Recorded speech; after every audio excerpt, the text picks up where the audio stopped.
सतनाम वाहिगुरु साहिब जीओ। राती रुती थिती वार, पवन पानी अग्नि पाताल। तिस विच धरती थाप रखी धर्मशाल, तिस विच जी जुगत के रंग। तिनके नाम अनेक अनंत, करमी करमी होए विचार। सच्चा आप सच्चा दरबार, तिथै सोहन पंच परवान। नदरी कर्म पवै निशान, कच पकाई उथै पाए। नानक गया जापै जाए। परम सन्मानयोग चवर छत्र तखत दे मालक, जुग हो जुग अटल।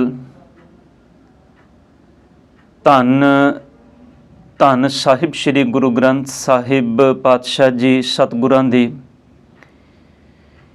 पावन पवित्र निघी गोद अंदर सुभाईमान गुरु स्वरूप गुरु प्यारी साध संगत जीओ। सतगुरां ने अपार किरपा कीती है। इन्हां पावन दीवानां दे अंदर सतगुरां दी गोद विच बैठ के धन धन साहिब श्री गुरु नानक देव पातशाह जी सतगुरां दी पावन मुबारक रचना तो उच्चारण कीते अमृत बचन, पावन जप बाणी दी विचार साध संगत जी आप इन्हां पावन दीवानां विच सरवण कर रहे हो। आओ जिथे बड़े प्यार नाल आप अमृत बाणी दे कीर्तन दे नाल अपनियां मनोबिरतियां नूं जोड़ के बैठे सो, उत्थे ही साहिबां दी पावन बाणी दी विचार नाल जो समा सतगुर ने बख्शे आपां इस पावन पौड़ी नूं जो विचार अधीन पावन पौड़ी आप जी ने सरवण कीती है। साहिबां दी पावन बाणी दे अंदरों साध संगत ये 34 नंबर पौड़ी है। आओ बड़े प्यार नाल इनू आपां समझण दा यतन करना है। करो किरपा विचारां दी आरंभ करिए। आरंभता तो पहलां गुरु बख्शी फतेह नाल सांझ पाओ जी। वाहिगुरू जी का खालसा वाहिगुरू जी की फतेह। धन गुरु नानक पातशाह जी सतगुरां ने किरपा कीती है। साध संगत अज तो ये जो विचार आरंभ हो रही है, इथों सतगुर पातशाह जी ने मनुखी जीवन दे अंदर जो परिवर्तन आउंदे ने, उन्हां परिवर्तनां नूं सतगुरां ने 5 खंडां दे अंदर वंडिया। उन्हां 5 खंडां दे अंदर मनुखी मानसिकता किवें किवें तब्दील हुंदी है, किवें किवें नूं परमात्मा दी कुदरत दे अंदरों अपने आपे दी सोझी प्राप्त हुंदी है। और वो 5 खंड धर्म खंड तो आरंभ हो के मनुख सचखंड तक किवें पहुँचदा है। धन गुरु नानक पातशाह जी ने इस पौड़ी दे अंदर इन्हां 5 खंडां दे अंदरों पहले खंड दी परिभाषा साडे सामने रखी है। साहिब धन गुरु ग्रंथ साहिब पातशाह जी दी पावन बाणी अंदर साध संगत गुरु ने किरपा करके मनुखी सुभाव दे अंदर जिहड़ियां प्रवृत्तियां इस समाज संसार विच लैके जी रहे, जो अक्सर मनुख दे जीवन दे अंदर अनेकां तरह दे बंधन ते अनेकां तरह दे होर अवगुण लैके मनुख समाज दे इस वर्तारे दे अंदर सदा ही जिउंदा है। गुरु ने किरपा कीती है ज्ञान दी चिन्ह दे नाल, ज्ञान दी रोशनी दे नाल साडे अंदर दे उन्हां भरम भुलेखिਆਂ नूं दूर कीता है। और जिवें जिवें मनुख नूं धर्म दी सोझी आंदी है, एक समा ऐसा हुंदा है मनुख सिर्फ अपने तल ते संसार विच जींदा है। वो कहंदा है सिर्फ मैं अपना आपा सवार लवां। फिर जदों धर्म की सोझी आई, वो फिर संसार के अंदर परमात्मा की कुदरत के विस्तार नूं समझदा है। उनके अंदर फिर अपने चंगे कर्मां का उद्यम करके परमात्मा की बख्शिश नूं माणदा है। ते जदों ये सतगुर दी परमात्मा की रब जी की बख्शिश का पात्र बन जाता है, साध संगत फिर यही मनुख सचखंड की अवस्था का भागीदार बन जाता है। भाव फिर इस मनुख नूं परमात्मा दे सच अकाल पुरख परिपूर्ण परमात्मा दे चरनां दे विच निवास मिल जाता है। या यूँ कह लो कि ये हुण उस अपने सफ़र ते पूर्ण हो गया है, जिन्हों पातशाह जी पावन बाणी विच कहंदे ने, ज्योति जोत रली संपूर्ण थिया राम। हुण जोत विच जोत मिल गई, हुण इनदी संसार ते यात्रा सफली हो गई। सफल सफल सफल भई यात्रा परमात्मा की किरपा नाल हुण इनदा आना जाना मिट गया। अज धन गुरु नानक साहब जी ने किरपा की है। साध संगत धर्मखंड की परिभाषा साडे सामने रखी है। धन गुरु नानक पातशाह जी बख्शिश करते ने, साहब कहते ने, राती रुती थिती वार। ध्यान देना, सारे शब्द बहुवचन शब्द ने। रातां रुतां थितां ते वार। रातां जो मनुख अपने जीवन के अंदर समा गुजारदा है।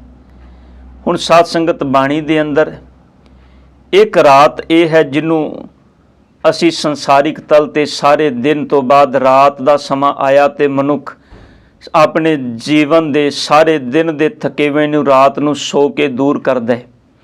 एक रात यह है जिवें 4 पहर का दिन ते 4 पहर की रात। एक रात सतगुर ने बाणी के अंदर शब्द वरते है कि आ जिहड़ी मनुखा जीवन है, एक रात की न्याई है। जिवें रात मनुख सौंदा है, सवेरे अपने सफ़र के लिए अपने कारजां के लिए उठ के अपने अपने कम्मां काजां दे विच व्यस्त हो जाता है। इस तरह गुरु नानक साहब गुरु ग्रंथ साहब पातशाह जी कहते हैं, आ जिहड़ा मनुखी जीवन है उनके अंदर समा भावें किसी नूं किन्ना भी मिले है, किसी नूं भावें 100 साल मिले, 10 साल मिले, 20 साल मिले, 50 साल मिले। गल ये नहीं भी किसी नूं समा किन्ना मिले, विचार यह है भी मनुख ने अपने जीवन के उस समय नूं किन्ना कुछ सफला किया है।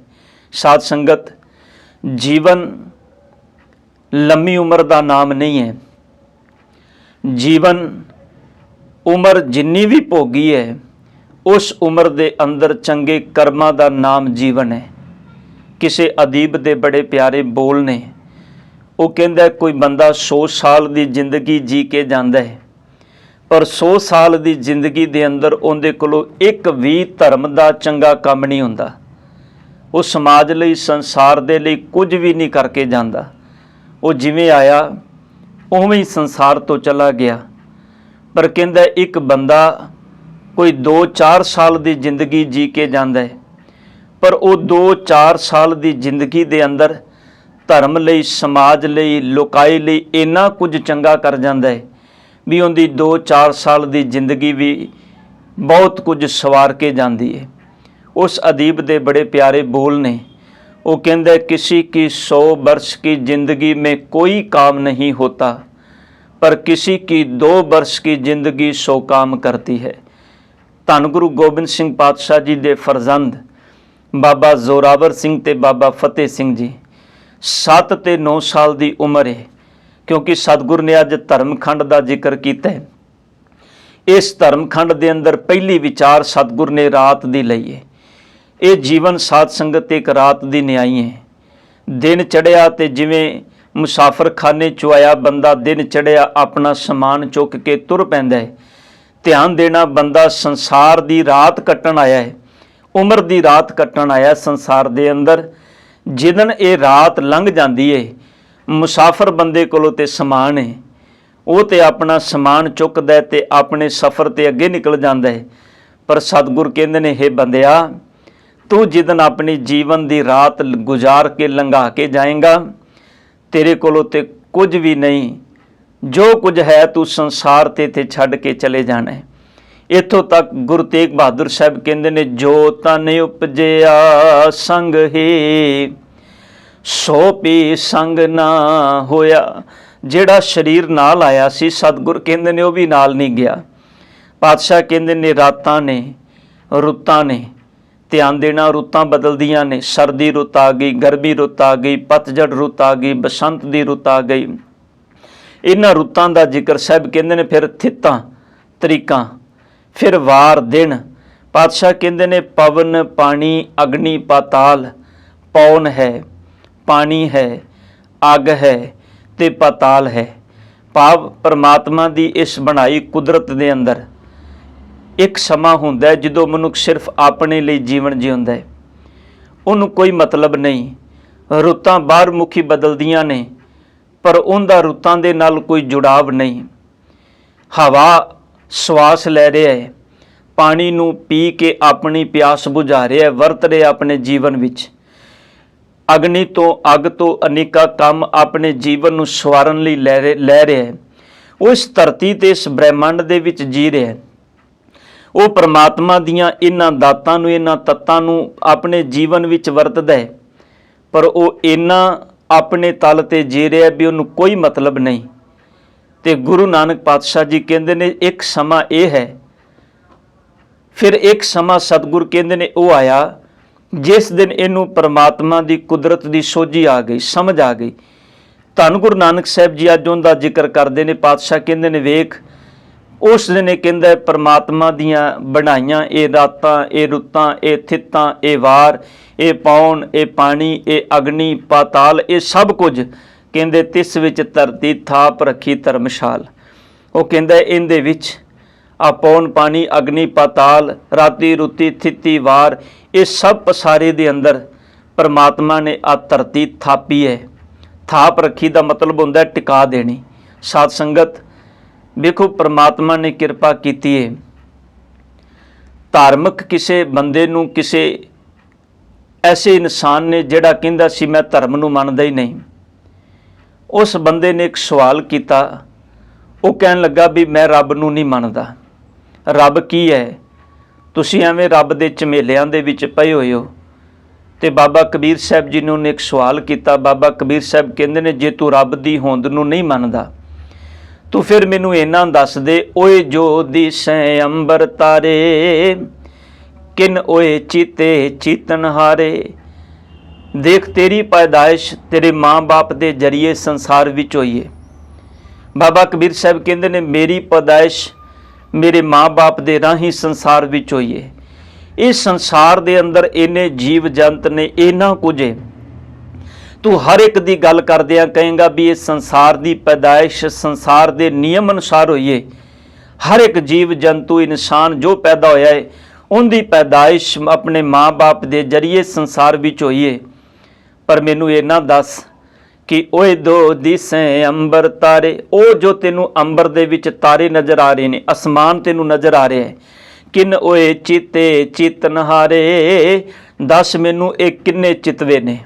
ਕੋਈ ਹੈ ਤਾਕਤ ਜਿਹੜੀ ਇਹਨਾਂ ਨੂੰ ਬਣਾਈ ਹੈ, ਜਿਹਨੇ ਇਹਨਾਂ ਨੂੰ ਸਾਜਿਆ ਹੈ? ਇਹ ਕਿਵੇਂ ਬਣ ਗਏ? ਇਹ ਕਿਵੇਂ ਹੋਂਦ ਵਿੱਚ ਆ ਗਏ?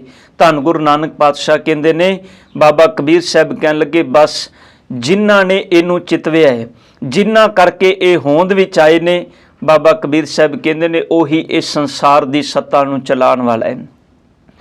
ਤੂੰ ਉਹਨੂੰ ਕੁਝ ਕਹਿ, ਪਰ ਸਾਡੇ ਲਈ ਉਹ ਪਰਮਾਤਮਾ ਹੈ, ਰੱਬ ਹੈ। ਉਹ ਇਸ ਕੁਦਰਤ ਦਾ, ਇਸ ਸੰਸਾਰ ਦੇ ਪਸਾਰੇ ਦਾ ਕਰਤਾ ਹੈ। ਤੇ ਸਭ ਕਹਿੰਦੇ ਨੇ ਅਸੀਂ ਉਹਦੇ ਚਰਨਾਂ ਦੇ ਵਿੱਚ ਅਰਜ਼ੋਈ ਕਰਨੇ ਆ, ਬੇਨਤੀ ਕਰਨੇ ਆ। ਬਾਬਾ ਨਾਨਕ ਜੀ ਕਹਿੰਦੇ ਨੇ ਤਿਸ ਵਿੱਚ ਧਰਤੀ ਥਾਪ ਰੱਖੀ ਧਰਮਸ਼ਾਲ। ਇਹਦੇ ਵਿੱਚ ਸਾਰੇ ਪਸਾਰੇ ਵਿੱਚ ਪਰਮਾਤਮਾ ਨੇ ਧਰਤੀ ਨੂੰ ਥਾਪਿਆ ਹੈ, ਬਣਾਇਆ ਹੈ, ਸਾਜਿਆ ਹੈ। ਕਿਸ ਲਈ? ਧਰਮਸ਼ਾਲ, ਧਰਮ ਕਮਾਉਣ ਦੇ ਲਈ। ਸਾਧ ਸੰਗਤ, ਧਰਮ ਦਾ ਆਖਰੀ ਅਰਥ ਹੁੰਦਾ ਹੈ ਧਾਰਨ ਕਰਨਾ।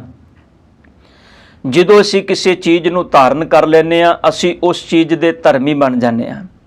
ਖਿਆਲ ਕਰਿਓ, ਸੱਚ ਨੂੰ ਧਾਰਨ ਕਰਨ ਵਾਲਾ ਸੱਚ ਦਾ ਧਰਮੀ ਹੁੰਦਾ ਹੈ, ਝੂਠ ਨੂੰ ਧਾਰਨ ਕਰਨ ਵਾਲਾ ਝੂਠ ਦਾ ਧਰਮੀ ਹੁੰਦਾ ਹੈ। ਇਸੇ ਤਰ੍ਹਾਂ ਸੰਸਾਰ ਦੇ ਅੰਦਰ ਵੱਖ-ਵੱਖ ਕਰਮ ਨੇ। ਜਿਨ੍ਹਾਂ ਕਰਮਾਂ ਨੂੰ ਧਾਰਨ ਕਰਨ ਵਾਲਾ ਮਨੁੱਖ ਉਸ ਕਰਮ ਦਾ ਧਰਮੀ ਬਣ ਜਾਂਦਾ ਹੈ। ਪਰ ਜਦੋਂ ਕੋਈ ਸੱਚ ਨੂੰ ਧਾਰਨ ਕਰਦਾ ਹੈ, ਉਹ ਫਿਰ ਸੱਚ ਦਾ ਧਰਮੀ ਬਣ ਜਾਂਦਾ ਹੈ, ਉਹ ਅਸਲ ਧਰਮੀ ਹੁੰਦਾ ਹੈ, ਜਿਹਨੂੰ ਪਾਤਸ਼ਾਹ ਕਹਿੰਦੇ ਨੇ ਪ੍ਰਮਾਤਮਾ ਨੇ ਆ ਜਿਹੜੀ ਧਰਤੀ ਸਾਜੀ ਹੈ ਇਹ ਧਰਮਸ਼ਾਲ ਹੈ, ਇਹ ਧਰਮ ਕਮਾਉਣ ਦੇ ਲਈ ਉਸ ਕਰਤੇ ਨੇ ਬਣਾਈ ਹੈ। ਤੇ ਇਸ ਵਿੱਚ ਧਰਤੀ ਥਾਪ ਰੱਖੀ ਧਰਮਸ਼ਾਲ।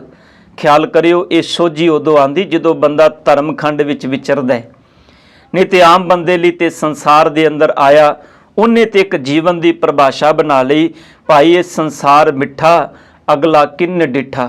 ਇਹ ਸੰਸਾਰ ਬੜਾ ਮਿੱਠਾ ਹੈ, ਇੱਥੇ ਪਦਾਰਥਾਂ ਦਾ ਭੋਗ ਭੋਗੋ, ਬੈਂਕ ਬੈਲੈਂਸ ਬਣਾਓ, ਸੰਸਾਰ ਦੀਆਂ ਸੁੱਖ ਸੁਵਿਧਾਵਾਂ ਨੂੰ ਮਾਨੋ, ਇੱਕ ਦਿਨ ਮਰ ਜਾਣਾ ਹੈ। ਉਹ ਇਸ ਧਰਤੀ ਨੂੰ ਸਿਰਫ ਆਪਣੇ ਜੀਵਨ ਦਾ ਨਿਰਵਾਹ ਕਰਨ ਦੇ ਲਈ ਇਹ ਸੋਚਦਾ ਵੀ ਇਸ ਪਰਮਾਤਮਾ ਨੇ ਧਰਤੀ ਸਿਰਫ ਰਸ ਮਾਨਣ ਲਈ ਪੈਦਾ ਕੀਤੀ ਹੈ। ਸਾਧ ਸੰਗਤ ਚੇਤੇ ਰੱਖੀਏ, ਜਿਵੇਂ ਜਿਵੇਂ ਕਿਸੇ ਦੀ ਮਤ ਦਾ ਵਿਕਾਸ ਹੁੰਦਾ ਹੈ, ਬੰਦੇ ਨੂੰ ਆਪਣੇ ਜੀਵਨ ਵਿੱਚ ਉਵੇਂ ਉਵੇਂ ਓਨੀ ਹੀ ਸੋਝੀ ਪ੍ਰਾਪਤ ਹੁੰਦੀ ਹੈ। ਕੋਈ ਇਸ ਧਰਤੀ ਤੇ ਪਦਾਰਥਾਂ ਤੱਕ ਸੀਮਤ ਹੈ, ਕੋਈ ਇਸ ਧਰਤੀ ਤੇ ਧਰਮ ਨੂੰ ਕਮਾਉਣ ਵਿੱਚ ਸੀਮਤ ਹੈ, ਕੋਈ ਇਸ ਧਰਤੀ ਤੇ ਬਾਹਰਮੁਖੀ ਕਰਮਾਂ ਤੋਂ ਨਿਕਲ ਕੇ ਸੱਚ ਨਾਲ ਜੁੜ ਕੇ ਆਪਣੇ ਜੀਵਨ ਨੂੰ ਸਵਾਰ ਜਾਂਦਾ ਹੈ। ਖਿਆਲ ਕਰਿਓ, ਧਰਤੀ ਤੇ ਹੀ ਹੈ, ਇੱਥੇ ਬੰਦਾ ਆਪਣੇ ਲਈ ਜਿੰਦਿਆਂ ਵੀ ਮਰ ਜਾਂਦਾ ਹੈ, ਸਮਾਜ ਸੰਸਾਰ ਲਈ ਕੁਝ ਵੀ ਨਹੀਂ ਕਰ ਪਾਉਂਦਾ। ਇਸੇ ਧਰਤੀ ਤੇ ਭਗਤ ਪੂਰਨ ਸਿੰਘ ਜੀ ਵਰਗੇ ਉਹ ਸ਼ਖਸੀਅਤਾਂ ਵੀ ਨੇ ਜਿਨ੍ਹਾਂ ਆਪਣਾ ਸਾਰਾ ਜੀਵਨ ਇਸ ਧਰਤੀ ਨੂੰ, ਇਸ ਧਰਤੀ ਵਿੱਚ ਧਰਮਸ਼ਾਲ ਦੇ ਵਿੱਚ ਇਸ ਧਰਮ ਨੂੰ ਕਮਾਉਣ ਦੇ ਲਈ ਆਪਣਾ ਸਾਰਾ ਜੀਵਨ ਲਾ ਦਿੱਤਾ। ਇਸ ਧਰਤੀ ਤੇ ਉਹ ਵੀ ਨੇ ਜਿਨ੍ਹਾਂ ਨੇ ਆਪਣੇ ਜੀਵਨ ਵਿੱਚ ਧਰਮ ਨੂੰ ਕਮਾਇਆ ਹੈ, ਤੇ ਇਸ ਧਰਤੀ ਤੇ ਉਹ ਵੀ ਨੇ ਜਿਨ੍ਹਾਂ ਸਿਰਫ ਆਪਣੇ ਜੀਵਨ ਵਿੱਚ ਪਾਪਾਂ ਨੂੰ ਕਮਾਇਆ ਹੈ। ਬਾਬਾ ਨਾਨਕ ਜੀ ਕਹਿੰਦੇ ਨੇ ਧਰਤੀ ਧਰਮਸ਼ਾਲ ਹੈ, ਇਹ ਧਰਮ ਕਮਾਉਣ ਦੇ ਲਈ ਪਰਮਾਤਮਾ ਨੇ ਟਿਕਾਈ ਹੈ। ਤਿਸ ਵਿੱਚ ਜੀ ਜੁਗਤ ਕੇ ਰੰਗ, ਇਹਦੇ ਵਿੱਚ ਪਾਤਸ਼ਾਹ ਕਹਿੰਦੇ ਨੇ ਅਨੇਕਾਂ ਹੀ ਜੀ ਪੈਦਾ ਕੀਤੇ, ਜਿਨ੍ਹਾਂ ਦੀਆਂ ਅਨੇਕਾਂ ਹੀ ਜੁਗਤਾਂ ਨੇ, ਜੋ ਅਨੇਕਾਂ ਢੰਗਾਂ ਦੇ ਨਾਲ ਵੱਖ-ਵੱਖ ਤਰੀਕਿਆਂ ਦੇ ਨਾਲ ਇਸ ਸੰਸਾਰ ਤੇ ਜੀਵਨ ਜਿਉਂਦੇ ਨੇ, ਤੇ ਉਹਨਾਂ ਦੇ ਸਤਿਗੁਰ ਕਹਿੰਦੇ ਨੇ ਅਨੇਕਾਂ ਹੀ ਰੰਗ ਨੇ। ਫਿਰ ਪਾਤਸ਼ਾਹ ਕਹਿੰਦੇ ਨੇ ਤਿਨ ਕੇ ਨਾਮ ਅਨੇਕ ਅਨੰਤ, ਉਹਨਾਂ ਦੇ ਨਾਮ ਵੀ ਅਨੇਕਾਂ ਨੇ, ਵੱਖੋ ਵੱਖਰੇ ਨਾਮ। ਜਿਵੇਂ ਜਿਵੇਂ ਇਸ ਪਸਾਰਾ ਸੰਸਾਰ ਵਿੱਚ ਪਸਰਦਾ ਗਿਆ, ਵੇਖੋ ਅੱਜ ਵੀ ਰੱਬ ਦੀ ਕੁਦਰਤ, ਐਸਾ ਨਹੀਂ ਹੈ ਅੱਜ ਕੁਝ ਨਵਾਂ ਕੁਦਰਤ ਦੇ ਵਿੱਚ ਨਹੀਂ ਬਣ ਰਿਹਾ, ਕੁਦਰਤ ਵਿੱਚ ਨਿਤ ਨਵਾਂ ਬਣ ਰਿਹਾ ਹੈ, ਔਰ ਨਿਤ ਨਵਾਂ ਬਣਦਾ ਰਹੇਗਾ ਜਦੋਂ ਤੱਕ ਪਰਮਾਤਮਾ ਦੀ ਕੁਦਰਤ ਹੈ। ਬੰਦਾ ਸਿਰਫ ਉਸ ਪਸਾਰੇ ਦੇ ਵਿੱਚੋਂ ਖੋਜ ਰਿਹਾ ਹੈ, ਇਹਨੂੰ ਰੋਜ਼ਾਨਾ ਕੋਈ ਨਵਾਂ ਜੀਵ ਮਿਲਦਾ ਹੈ, ਉਸ ਜੀਵ ਦਾ ਇਹ ਕੁਝ ਨਾ ਕੁਝ ਨਾਮ ਰੱਖ ਦਿੰਦਾ ਹੈ। ਪਾਤਸ਼ਾਹ ਜੀ ਕਹਿੰਦੇ ਨੇ ਰੋਜ਼ਾਨਾ ਕੋਈ ਬਿਣਸ ਰਿਹਾ ਹੈ, ਕੋਈ ਪੈਦਾ ਹੋ ਰਿਹਾ ਹੈ, ਇਹ ਕੁਦਰਤ ਦਾ ਨਿਯਮ ਹੈ। ਤਿਨਕੇ ਨਾਮ ਅਨੇਕ ਅਨੰਤ, ਉਹਨਾਂ ਦੇ ਅਨੇਕਾਂ ਹੀ ਨਾਮ, ਅਨੇਕਾਂ ਹੀ ਰੰਗ ਨੇ। ਤਿਨਕੇ ਨਾਮ ਅਨੇਕ ਅਨੰਤ, ਉਹਨਾਂ ਦੀ ਗਿਣਤੀ ਵੀ ਅਨੰਤ ਹੈ। ਸਭ ਕਹਿੰਦੇ ਨੇ ਗਿਣਤੀ ਬਿਆਨ ਨਹੀਂ ਕੀਤੀ ਜਾ ਸਕਦੀ। ਫਿਰ ਪਾਤਸ਼ਾਹ ਜੀ ਨੇ ਜਿਹੜੀ ਮੇਨ ਗੱਲ, ਸਾਧ ਸੰਗਤ ਧਰਮ ਖੰਡ ਤੇ ਜਦੋਂ ਬੰਦਾ ਪਹੁੰਚਦਾ ਹੈ, ਜਦੋਂ ਪਹਿਲੇ ਖੰਡ ਦੀ ਸੋਝੀ ਆਉਂਦੀ ਹੈ, ਫਿਰ ਇਹਨੂੰ ਸਮਝ ਆ ਜਾਂਦੀ ਕਰਮੀ ਕਰਮੀ ਹੋਏ ਵਿਚਾਰ। ਬੰਦਿਆ ਸੰਸਾਰ ਦੇ ਅੰਦਰ ਤੇਰੇ ਕਰਮਾਂ ਦੀ ਵਿਚਾਰ ਹੋਣੀ ਹੈ, ਜੋ ਤੂੰ ਆਪਣੇ ਜੀਵਨ ਵਿੱਚ ਕਰਕੇ ਜਾਏਗਾ। ਸਾਧ ਸੰਗਤ ਇੱਕ ਕਰਨ ਫਿਲੋਸਫੀ ਤੇ ਸਤਿਗੁਰ ਨੇ ਬੜੀ ਬਾਣੀ ਦੇ ਵਿੱਚ ਵਿਚਾਰ ਸਾਡੇ ਸਾਹਮਣੇ ਰੱਖੀਏ। ਬਾਣੀ ਦਾ ਤੁਸੀਂ ਬਚਨ ਪੜ੍ਹਦੇ ਹੋ, ਸਭ ਕਹਿੰਦੇ ਨੇ ਇਸ ਸੰਸਾਰ ਦੇ ਅੰਦਰ ਬੰਦਾ ਆਇਆ ਹੈ, ਇਹ ਸਰੀਰ ਮਾਨੋ ਉਹਦੇ ਲਈ ਇੱਕ ਧਰਤੀ ਹੈ। ਇਸ ਧਰਤੀ ਦੇ ਅੰਦਰ ਉਹ ਜਿਹੋ ਜਿਹਾ ਬੀਜ ਬੀਜੇਗਾ, ਜਿਵੇਂ ਇੱਕ ਜ਼ਿਮੀਂਦਾਰ ਧਰਤੀ ਦੇ ਅੰਦਰ, ਜ਼ਮੀਨ ਦੇ ਅੰਦਰ ਜਿਹੋ ਜਿਹਾ ਬੀਜ ਬੀਜਦਾ ਹੈ, ਉਹਨੂੰ ਉਸ ਬੀਜ ਦੇ ਅਕੋਰਡਿੰਗ ਹੀ ਫਲ ਮਿਲਦਾ ਹੈ। ਪਰ ਇੱਕ ਗੱਲ ਚੇਤੇ ਰੱਖੀਏ ਸਾਧ ਸੰਗਤ, ਧਰਤੀ ਦੇ ਵਿੱਚ ਪਾਇਆ ਬੀਜ ਪਹਿਲੇ ਦਿਨ ਨਹੀਂ ਪੁੰਗਰਦਾ, ਉਹ ਸਹਿਜੇ ਸਹਿਜੇ ਵੱਡਾ ਹੁੰਦਾ ਹੈ। ਪਰ ਉਹ ਵੱਡਾ ਤਾਂ ਹੁੰਦਾ ਹੈ ਜਦੋਂ ਜ਼ਿਮੀਂਦਾਰ ਉਸ ਬੀਜ ਦੀ ਸੰਭਾਲ ਕਰਦਾ ਹੈ। ਹੁਣ ਇਹ ਸਾਡੇ ਤੇ ਨਿਰਭਰ ਹੈ, ਅਸੀਂ ਆਪਣੀ ਇਸ ਕਰਮ ਰੂਪੀ ਧਰਤੀ ਤੇ, ਸਰੀਰ ਰੂਪੀ ਕਰਮ ਧਰਤੀ ਦੇ ਅੰਦਰ ਕਿਹੜਾ ਬੀਜ ਬੀਜਣਾ ਹੈ, ਤੇ ਉਸ ਬੀਜ ਦੀ ਅਸੀਂ ਸੰਭਾਲ ਕਿਵੇਂ ਕਰਨੇ ਆ। ਪਾਤਸ਼ਾਹ ਜੀ ਦੀ ਪਾਵਨ ਬਾਣੀ ਸ਼੍ਰੀ ਰਾਗ ਦੇ ਅੰਦਰ ਬੜਾ ਪਿਆਰਾ ਬਚਨ ਹੈ। ਸਾਹਿਬ ਜੀ ਕਹਿੰਦੇ ਨੇ ਆ ਮੈਂ ਤੈਨੂੰ ਦੱਸਾਂ ਤੂੰ ਇਸ ਧਰਮ ਨੂੰ ਕਮਾਣਾ ਕਿਵੇਂ ਹੈ। ਪਾਤਸ਼ਾਹ ਕਹਿੰਦੇ ਨੇ ਅਮਲ ਕਰ ਧਰਤੀ, ਆਪਣੀ ਧਰਤੀ ਨੂੰ ਵਾਹ। ਅਮਲ ਦਾ ਮਤਲਬ ਹੁੰਦਾ ਹੈ ਪ੍ਰੈਕਟੀਕਲ। ਆਪਣੀ ਇਸ ਧਰਤੀ ਤੇ ਪ੍ਰੈਕਟੀਕਲ ਕਰ, ਸਰੀਰ ਰੂਪੀ ਧਰਤੀ ਤੇ ਅਮਲ ਕਰ ਧਰਤੀ ਬੀਜ ਸ਼ਬਦੋ ਕਰ। ਇਹਦੇ ਅੰਦਰ ਪ੍ਰਮਾਤਮਾ ਦੇ ਨਾਮ ਦਾ ਬੀਜ, ਚੰਗਿਆਈਆਂ ਦਾ, ਚੰਗੇ ਕਰਮਾਂ ਦਾ ਬੀਜ ਬੀਜ ਇਹਦੇ ਅੰਦਰ। ਅਮਲ ਕਰ ਧਰਤੀ ਬੀਜ ਸ਼ਬਦੋ ਕਰ, ਸੱਚ ਕੀ ਆਬ ਨਿਤ ਦੇ ਪਾਣੀ।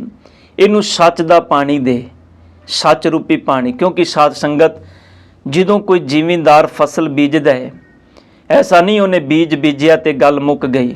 ਪਹਿਲੋਂ ਜ਼ਮੀਨ ਨੂੰ ਵਾਹੁੰਦਾ ਹੈ, ਉਹਦੀ ਵੱਤਰ ਨੂੰ ਵੇਖਦਾ ਵੀ ਉਹਦੇ ਅੰਦਰ ਕਿੰਨਾ ਕੁ ਵੱਤਰ ਹੈ, ਮੋਇਸਚਰ ਕਿੰਨਾ ਉਹਦੇ ਅੰਦਰ। ਫਿਰ ਉਹਨੂੰ ਵਾਹ ਕੇ ਉਹਦੇ ਅੰਦਰ ਬੀਜ ਬੀਜਦਾ ਹੈ। ਬੀਜ ਬੀਜਣ ਤੋਂ ਬਾਅਦ ਉਹਦੇ 'ਤੇ ਸੁਹਾਗਾ ਮਾਰਦਾ ਤਾਂ ਕਿ ਕੋਈ ਪੰਛੀ ਪਸ਼ੂ ਉਸ ਬੀਜ ਨੂੰ ਚੁੱਗ ਕੇ ਨਾ ਲੈ ਜਾਏ।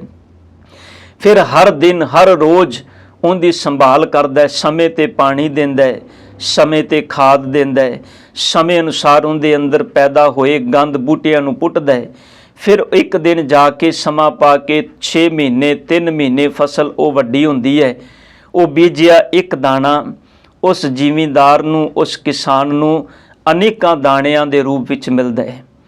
ਪਾਇਆ ਉਹਨੇ 40 ਕਿਲੋ ਦਾਣੇ ਸੀ ਜ਼ਮੀਨ ਦੇ ਅੰਦਰ, 1 ਏਕੜ ਦੇ ਅੰਦਰ, ਪਰ ਮਿਲੇ ਉਹਨੂੰ ਧਿਆਨ ਦੇਣਾ 20 ਕੁਇੰਟਲ। 40 ਕਿਲੋ ਬੀਜੇ ਸਨ, ਮਿਲੇ ਉਹਨੂੰ 20 ਕੁਇੰਟਲ। ਇਹ ਬੀਜ ਬੀਜਿਆ। ਹੁਣ ਅਸੀਂ ਇਸ ਕਰਮ ਧਰਤੀ ਦੇ ਅੰਦਰ ਕਿਹੜਾ ਬੀਜ ਬੀਜ ਰਹੇ ਹਾਂ, ਇਹ ਸਾਡੇ ਤੇ ਡਿਪੈਂਡ ਹੈ ਸਾਧ ਸੰਗਤ। ਇਸੇ ਕਰਕੇ ਬਾਬਾ ਫਰੀਦ ਸਾਹਿਬ ਜੀ ਨੇ ਕਿਹਾ ਸੀ, ਫਰੀਦਾ ਲੋੜੈ ਦਾਖ ਬੀਜੂਰੀਆਂ, ਕਿੱਕਰ ਬੀਜੈ ਜੱਟ, ਹੰਡੈ ਉਨ ਕਤਾਏ ਦਾ, ਪੈਂਦਾ ਲੋੜੈ ਪੱਟ। ਇਹਨੇ ਬੀਜ ਕਿਹੜਾ ਬੀਜਿਆ? ਬਾਬਾ ਜੀ ਕਹਿੰਦੇ ਨੇ ਲੋੜੈ ਦਾਖ ਬੀਜੂਰੀਆਂ, ਬਿਜੋਰ ਦੇ ਇਲਾਕੇ ਦੀਆਂ ਦਾਖਾਂ ਲੋਚਦਾ ਹੈ, ਪਰ ਇਸ ਧਰਤੀ ਦੇ ਅੰਦਰ ਬੀਜਦਾ ਕੀ ਪਿਆ? ਕੰਡੇ। ਬੀਜ ਅਵਗੁਣ ਰਿਹਾ ਤੇ ਪ੍ਰਾਪਤ ਗੁਣ ਕਰਨਾ ਚਾਹੁੰਦਾ ਹੈ। ਬੀਜ ਬਿਖ ਰਿਹਾ ਤੇ ਪ੍ਰਾਪਤ ਅੰਮ੍ਰਿਤ ਕਰਨਾ ਚਾਹੁੰਦਾ ਹੈ। ਸਤਿਗੁਰ ਕਹਿੰਦੇ ਨੇ ਬੀਜੈ ਬਿਖ ਮੰਗੈ ਅੰਮ੍ਰਿਤ। ਵੇਖੋ ਇਹ ਨਿਆਓ, ਇਹ ਕੈਸਾ ਨਿਆਂ ਹੈ। ਸਤਿਗੁਰ ਕਹਿੰਦੇ ਨੇ ਅਸਲ ਵਿੱਚ ਜੋ ਬੀਜਿਆ ਜਾਏਗਾ ਮਿਲੇਗਾ ਵੀ ਉਹੀ। ਕੁਦਰਤ ਦਾ ਨਿਯਮ ਹੈ ਸਾਧ ਸੰਗਤ, ਕੁਦਰਤ ਨਿਯਮ ਤੋਂ ਬਾਹਰ ਨਹੀਂ ਕੁਝ ਦਿੰਦੀ।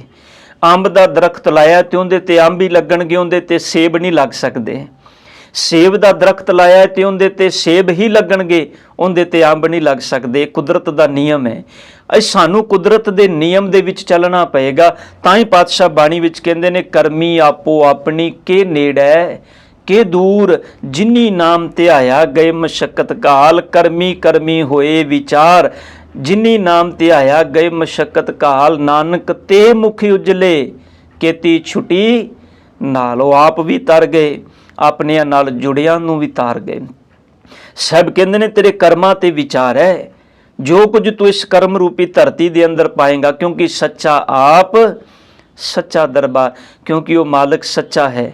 ਤੇ ਜੇ ਉਹ ਸੱਚਾ ਹੈ ਤੇ ਸਤਿਗੁਰ ਕਹਿੰਦੇ ਨੇ ਫਿਰ ਉਹਦਾ ਦਰਬਾਰ ਵੀ ਸੱਚਾ ਹੈ, ਉਹਦੀ ਇਹ ਕੁਦਰਤ ਵੀ ਸੱਚੀ ਹੈ। ਉਹਦੀ ਇਸ ਕੁਦਰਤ ਦਾ ਨਿਯਮ ਹੈ ਸਾਧ ਸੰਗਤ।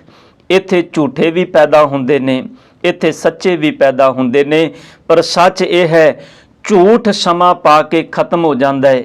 ਝੂਠ ਦਾ ਨਾਮ ਲੈਣ ਵਾਲਾ ਕੋਈ ਵੀ ਨਹੀਂ ਹੁੰਦਾ। ਸੱਚ ਸਦਾ ਤੇ ਸਦੀਵੀ ਤੇ ਅਟਲ ਹੁੰਦਾ ਹੈ। ਸੱਚ ਨੂੰ ਕੱਲ ਵੀ ਲੋਕ ਯਾਦ ਕਰਦੇ ਸਨ, ਸੱਚ ਨੂੰ ਅੱਜ ਵੀ ਲੋਕ ਯਾਦ ਕਰਦੇ ਨੇ, ਸੱਚ ਨੂੰ ਕੱਲ ਵੀ ਲੋਕ ਯਾਦ ਕਰਨਗੇ। ਪਰ ਖਿਆਲ ਕਰਿਓ, ਝੂਠ ਨੂੰ ਨਾ ਕੱਲ ਲੋਕ ਯਾਦ ਕਰਦੇ ਸਨ, ਨਾ ਅੱਜ ਕਰਦੇ ਨੇ ਤੇ ਨਾ ਕੱਲ ਕਰਨਗੇ। ਝੂਠ ਤੇ ਝੂਠ ਹੀ ਹੈ। ਸਾਈਂ ਸਤਿਗੁਰ ਕਹਿੰਦੇ ਨੇ ਪ੍ਰਮਾਤਮਾ ਦੀ ਕੁਦਰਤ ਦਾ ਨੇਮ ਹੈ ਸੱਚਾ ਆਪ, ਸੱਚਾ ਦਰਬਾਰ, ਤਿੱਥੈ ਸੋਹਨ ਪੰਚ ਪ੍ਰਵਾਨ। ਉੱਥੇ ਕੌਣ ਸ਼ੋਭਦੇ ਨੇ? ਪੰਚ ਪ੍ਰਵਾਨ। ਪਿੱਛੇ ਆਪਾਂ ਸ਼ਬਦ ਪੜ੍ਹ ਕੇ ਆਏ, ਪੰਚ ਪ੍ਰਵਾਨ, ਪੰਚ ਪ੍ਰਧਾਨ, ਪੰਚੇ ਪਾਵੇਂ ਦਰਗਾ ਮਾਨ। ਪੰਚ ਕੌਣ ਨੇ? ਉਹ ਗੁਰਮੁਖ ਜਿਨ੍ਹਾਂ ਨੇ ਸਤਿਗੁਰ ਦੇ ਸ਼ਬਦ ਨੂੰ ਗਾਵੇ ਹੈ, ਜਿਨ੍ਹਾਂ ਨੇ ਸਤਿਗੁਰ ਦੇ ਹੁਕਮ ਨੂੰ ਪ੍ਰਵਾਨ ਕੀਤਾ ਹੈ, ਜਿਨ੍ਹਾਂ ਨੇ ਸਤਿਗੁਰ ਦੇ ਉਪਦੇਸ਼ ਨੂੰ ਸੁਣਿਆ ਹੈ, ਜਿਨ੍ਹਾਂ ਨੇ ਮਨ ਰੱਖੀ ਹੈ, ਭਾਉ ਵਾਲੀ ਅਵਸਥਾ ਨੂੰ ਜੀਵਿਆ ਹੈ, ਉਹ ਜਿਹੜੇ ਪੰਜ ਪ੍ਰਵਾਨ ਨੇ, ਸਭ ਕਹਿੰਦੇ ਨੇ ਉਹ ਫਿਰ ਪ੍ਰਮਾਤਮਾ ਦੇ ਦਰ ਤੇ ਸ਼ੋਭਦੇ ਨੇ। ਨਦਰੀ ਕਰਮ ਪਵੈ ਨਿਸ਼ਾਨ, ਉਹਨਾਂ ਦੇ ਮੱਥੇ ਤੇ ਭਾਵ ਉਹਨਾਂ ਦੇ ਜੀਵਨ ਦੇ ਅੰਦਰ ਮੱਥਾ ਸ਼ਬਦ ਨਿਸ਼ਾਨ ਹਮੇਸ਼ਾ ਸਾਧ ਸੰਗਤ ਮੱਥੇ ਦਾ ਜ਼ਿਕਰ ਆਏਗਾ। ਕਿਉਂ? ਅਸੀਂ ਲੇਖੇ ਦੀ ਗੱਲ ਕਰਨੇ ਆ ਬਾਣੀ ਵਿੱਚ, ਆਖਰ ਇੱਕ ਵੱਖਰਾ ਵਿਸ਼ਾ ਹੈ, ਪਰ ਮੈਂ ਇੱਕ ਟੂਕ ਮਾਤਰ ਬੇਨਤੀ ਕਰਦਾ ਜਾਵਾਂ। ਅਸੀਂ ਲੇਖਿਆਂ ਦੀ ਗੱਲ ਕਰਨੇ ਆ ਕਿਉਂਕਿ ਸਾਧ ਸੰਗਤ ਆ ਜਿਹੜਾ ਸਾਡਾ ਦਿਮਾਗ ਹੈ ਇਹ ਪਰਮਾਤਮਾ ਦੀ ਉਹ ਦਾਤ ਹੈ। ਅਸੀਂ ਜੋ ਕੁਝ ਬੀਜਨੇ ਆ ਆਪਣੇ ਜੀਵਨ ਦੇ ਅੰਦਰ ਉਹ ਸਾਡੇ ਇਸ ਮੱਥੇ ਤੇ ਲਿਖਿਆ ਜਾਂਦਾ ਹੈ। ਔਰ ਉਹ ਉਸੇ ਹਿਸਾਬ ਨਾਲ ਪ੍ਰਗਟ ਹੁੰਦਾ ਹੈ। ਜੇ ਤੁਸੀਂ ਇੱਥੇ ਝੂਠ ਬੀਜ ਦਿਓਗੇ ਤੇ ਇੱਥੋਂ ਝੂਠ ਹੀ ਨਿਕਲਣਾ ਹੈ। ਅੱਖਾਂ 'ਚੋਂ ਝੂਠ ਨਿਕਲੇਗਾ, ਜ਼ੁਬਾਨ 'ਚੋਂ ਝੂਠ ਨਿਕਲੇਗਾ, ਕਰਮ ਇੰਦਰੀਆਂ 'ਚੋਂ ਝੂਠ ਨਿਕਲੇਗਾ। ਜੇ ਤੇ ਸੱਚ ਬੀਜ ਦਿਓਗੇ ਤੇ ਫਿਰ ਸੱਚ ਹੀ ਨਿਕਲੇਗਾ। ਇਸੇ ਕਰਕੇ ਸਤਿਗੁਰ ਨੇ ਪਾਵਨ ਬਾਣੀ ਵਿੱਚ ਬਚਨ ਕਹੇ ਨੇ ਵੀ ਨਦਰੀ ਕਰਮ ਪਵੇ ਨਿਸ਼ਾਨ। ਪਰਮਾਤਮਾ ਦੀ ਨਦਰ ਦੇ ਰਾਹੀਂ ਜਿਹੋ ਜਿਹਾ ਤੂੰ ਕਰਮ ਕਰੇਗਾ, ਸਭ ਕਹਿੰਦੇ ਨੇ ਉਹੋ ਜਿਹਾ ਨਿਸ਼ਾਨ ਤੇਰੇ ਮੱਥੇ ਤੇ ਪੈ ਜਾਏਗਾ। ਪਾਤਸ਼ਾਹ ਕਹਿੰਦੇ ਨੇ ਕੱਚ ਪਕਾਈ ਉੱਥੇ ਪਾਏ। ਕੱਚ ਤੇ ਪਕਾਈ, ਧਿਆਨ ਦੇਣਾ, ਕੱਚ ਦਾ ਮਤਲਬ ਹੈ ਕਚਿਆਈ ਤੇ ਪਕਾਈ ਦਾ ਮਤਲਬ ਹੈ ਪਕਿਆਈ। ਹੁਣ ਇਹ ਦੋ ਸ਼ਬਦ ਨੇ, ਇੱਕ ਹੈ ਕੱਚਾ, ਦੂਜਾ ਹੈ ਪੱਕਾ। ਇੱਕ ਹੈ ਖਰਾ, ਦੂਜਾ ਹੈ ਖੋਟਾ। ਹੁਣ ਸਤਿਗੁਰ ਕਹਿੰਦੇ ਨੇ ਇਹ ਉੱਥੇ ਪਾਏ। ਉੱਥੇ ਦਾ ਮਤਲਬ ਹੈ ਅਕਾਲ ਪੁਰਖ ਦੇ ਦਰ ਤੇ। ਜਦੋਂ ਇਹ ਕੱਚੇ ਪੱਕੇ ਭਾਵ ਖੋਟੇ ਤੇ ਖਰੇ ਪਰਮਾਤਮਾ ਦੇ ਦਰ ਤੇ ਜਾਂਦੇ ਨੇ, ਸਤਿਗੁਰ ਕਹਿੰਦੇ ਨੇ ਜਦੋਂ ਉੱਥੇ ਪੈਂਦੇ ਨੇ ਰੱਬ ਦੀ ਦਰਗਾਹ ਦੇ ਵਿੱਚ, ਪਰਮਾਤਮਾ ਦੇ ਘਰ ਦੇ ਵਿੱਚ, ਤੇ ਸਭ ਕਹਿੰਦੇ ਨੇ ਨਾਨਕ ਗਿਆ ਜਾਪੈ। ਜੇ ਉੱਥੇ ਗਿਆ ਹੀ ਸਮਝ ਆਉਂਦੀ ਹੈ ਕਿਹੜਾ ਖੋਟਾ ਤੇ ਕਿਹੜਾ ਖਰਾ ਹੈ। ਇਹਦਾ ਮਤਲਬ ਹੈ ਜਦੋਂ ਜੀਵਨ ਦੇ ਅੰਦਰ ਬੰਦੇ ਦੇ ਇਹਨੂੰ ਆਪਣੇ ਜੀਵਨ ਵਿੱਚ ਉਹ ਸਮਾਂ ਆਉਂਦਾ ਜਦੋਂ ਸਮੇਂ ਦੇ ਰੂਬਰੂ ਹੋਣਾ ਪੈਂਦਾ ਹੈ। ਇੱਥੇ ਸਤਿਗੁਰ ਕਹਿੰਦੇ ਨੇ ਕੱਚਾ ਤੇ ਪੱਕਾ ਉਦੋਂ ਉਗੜ ਜਾਂਦਾ ਹੈ। ਧਿਆਨ ਦੇਣਾ ਸਾਧ ਸੰਗਤ, ਜਿਵੇਂ ਇੱਕ ਛੋਟੀ ਜਿਹੀ ਐਗਜ਼ਾਮਪਲ ਤੁਹਾਡੇ ਚਰਨਾਂ ਵਿੱਚ ਰੱਖਦੇ ਹਾਂ। ਜਿਵੇਂ ਕੋਈ ਇਨਸਾਨ ਮੰਨ ਲਓ ਝੂਠ ਬੋਲ ਕੇ ਆਪਣਾ ਜੀਵਨ ਨਿਰਵਾਹ ਕਰ ਰਿਹਾ ਹੈ ਜਾਂ ਕਿਤੋਂ ਕਰਪਸ਼ਨ ਕਰ ਰਿਹਾ ਹੈ, ਉਹ 2 ਨੰਬਰ ਦੀ ਕਮਾਈ ਨਾਲ ਆਪਣਾ ਨਿਰਵਾਹ ਚਲਾ ਰਿਹਾ ਹੈ। ਉਹਨੂੰ ਇੱਕ ਸਮਾਂ ਐਸਾ ਲੱਗਦਾ ਵੀ ਇਹ ਬੜਾ ਚੰਗਾ ਹੈ, ਬੜਾ ਠੀਕ ਹੈ, ਬੜੀ ਵਧੀਆ ਜ਼ਿੰਦਗੀ ਚੱਲ ਰਹੀ ਹੈ, ਲੱਖ ਰੁਪਈਆ ਮੇਰੀ ਇਨਕਮ ਹੈ, ਮੈਂ 2-4 ਲੱਖ ਰੁਪਈਆ ਹੋਰ ਉੱਪਰੋਂ ਬਣਾ ਲੈਣਾ। ਪਰ ਖਿਆਲ ਕਰਿਓ, ਇੱਕ ਦਿਨ ਜਿੱਦਣ ਉਹ ਸਾਰਾ ਪਾਜ ਉਗੜਦਾ ਹੈ ਤੇ ਸਤਿਗੁਰ ਕਹਿੰਦੇ ਨੇ ਫਿਰ ਕੱਚੇ ਲੇਖੇ ਪੱਕੇ ਲੇਖੇ ਉਸ ਦਿਨ ਸਾਰੇ ਉਗੜਦੇ ਨੇ। ਵੇਖੋ ਆਪਾਂ ਵੇਖਦੇ ਹਾਂ ਜਦੋਂ ਕੋਈ ਰੇਡ ਪੈਂਦੀ ਹੈ ਬੰਦੇ ਦੇ ਉੱਪਰ, ਪਤਾ ਲੱਗਦਾ ਕੋਈ ਇਨਕਮ ਟੈਕਸ ਦੀ ਪੈ ਗਈ ਕਿਸੇ ਦੀ, ਜਿਹੜੇ ਪੁਰਾਣੇ ਲੇਖੇ ਜੋਕੇ ਨੇ ਫਿਰ ਸਾਰੇ ਬਾਹਰ ਨਿਕਲ ਆਉਂਦੇ ਨੇ।